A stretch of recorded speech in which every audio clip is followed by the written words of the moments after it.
চাচা, রাস্তায় টেপ দিয়ে কি ভাবছো? চাচা শুনতে পেলো না নাকি? ও চাচা, কি ভাবছো গো? চাচার মনে হয় মাপজোক ভুল হয়ে যায় বলে কথা বলছে না। চাচা, ও চাচা, রাস্তায় টেবলে কি করছেন মোড়ল সাহেব?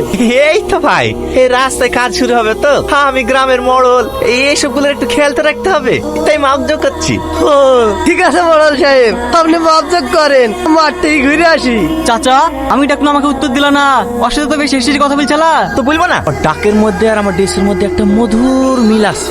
আর তুই চাচা চাচা ছাগল মতো ভেবে চলে যাচ্ছি কেন? মোড়ল সাহেব বলে ডাক তোমার খুব কষ্ট হয় নাকি? ও এই ব্যাপার।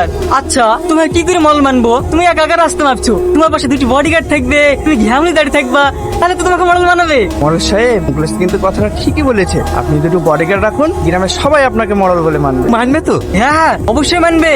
যদি তাই হয় ঠিক আছে, আমি দেখছি।